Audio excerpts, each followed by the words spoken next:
Para ibu dan bapak, saudara-saudari, teman-teman muda, serta anak-anakku yang terkasih, ada 3 hal yang mesti kita renungkan di dalam kehidupan beriman kita, bercermin dari apa yang dilakukan oleh Yesus di dalam hidupnya. Jelas sekali di dalam bacaan Injil, kita diajak untuk meneladani Yesus sendiri yang adalah seorang pendoa. Sebelum Yesus melakukan karya-karyanya, bahkan dikatakan di bagian yang kedua, sebelum Yesus memilih ke-12 muridnya, Yesus semalam-malaman berdoa. Doa merupakan kunci ikatan relasi antara manusia dengan Allah. Itulah yang mau diteladankan oleh Yesus kepada kita sebagai umat beriman.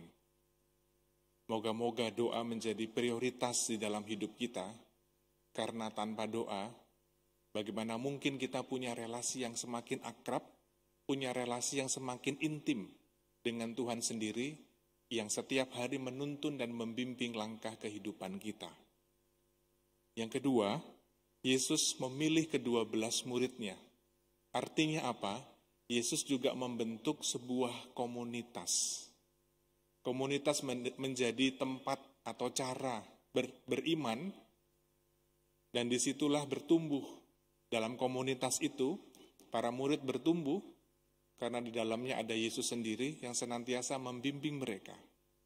Komunitas yang dimaksud ini bukan komunitas yang sekedar hanya kumpulan orang-orang saja, tetapi komunitas yang sungguh-sungguh mampu untuk membangun iman mereka, masing-masing di antara mereka, untuk senantiasa semakin dekat dengan Tuhan Yesus. Kalau di dalam hidup komunitas kita, hidup kita lebih daripada itu, artinya di luar hidup kita semakin bertumbuh, itulah yang menjadi komunitas kehidupan kita sebagai umat beriman. Tetapi kalau kita bergabung di dalam sebuah komunitas pelayanan gereja, dan kita tidak bertumbuh di dalam iman, mesti kita perlu bertanya, di manakah atau bagaimana keadaan komunitas saya? Komunitas yang dimaksud oleh Tuhan Yesus sendiri juga bukan komunitas yang egosentris, tetapi komunitas yang sungguh-sungguh mau membangun kehidupan yang inklusif. Komunitas yang bisa menjadi duta-duta pembawa iman, pengharapan kepada orang-orang yang dilayaninya. Bukan merasa bahwa sudah membentuk komunitas, lalu merasa bahwa komunitas saya inilah yang paling hebat. Komunitas saya inilah yang paling disayang oleh romonya misalnya ya. Tetapi sungguh-sungguh menjadi komunitas yang membuat orang-orang yang ada di dalamnya dan orang-orang yang dilayaninya semakin bertumbuh di dalam iman. Dicek saja nanti ya di dalam pelayanan kita, di dalam komunitas, apakah sungguh-sungguh komunitas yang saya ikuti, macam-macam komunitas bentuknya di dalam pelayanan gereja kita, bahkan di dalam keluarga sendiri, itu adalah komunitas. Kehadiran kita sebagai anggota komunitas memberikan kontribusi, saling menumbuhkan satu dengan yang lain. Bahkan dalam arti yang lebih luas, setiap orang di dalam komunitas berhak untuk merasakan dicintai dan mencintai. Berhak untuk merasakan hidup bahagia dan membahagiakan.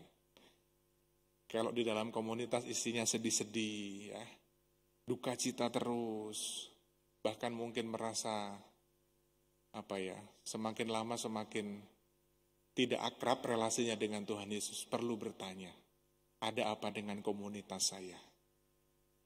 Lalu yang di bagian ketiga adalah pelayanan. Maka 3 hal ini sungguh-sungguh menjadi sebuah rangkaian yang indah. Sebelum mengawali segala sesuatunya, diawali dengan doa, bagaimana ini menunjukkan sikap relasi yang semakin intim dan akrab dengan Tuhan Yesus, lalu membentuk sebuah komunitas di mana kita bisa bertumbuh bersama-sama di dalam iman. Dan yang ketiga, sebagai aksinya kita melakukan pelayanan-pelayanan kita, dan sungguh-sungguh disemangati dengan sikap bela rasa. Compassion. Ada bela rasa di sana, dan sungguh-sungguh yang kita menghadirkan, punya tugas perutusan Bukan saya yang hadir, tetapi Tuhan Yesus yang saya bawa kepada setiap pelayanan-pelayanan saya. Kalau ini sudah bisa dilakukan oleh kita semua termasuk saya, bersyukurlah. Tetapi kalau belum, mari kita bersama-sama memohon rahmat Tuhan, agar kita sungguh-sungguh dimampukan, bukan hanya sekedar aktif, bukan hanya sekedar pelayanan, tetapi tetap disemangati dengan sikap doa yang baik, karena menunjukkan relasi kita dengan Tuhan Yesus yang senantiasa membimbing kita, membentuk komunitas di mana kita punya tugas perutusan, saling bertumbuh di dalam iman, dan pelayanan kita disemangati dengan sikap bela rasa.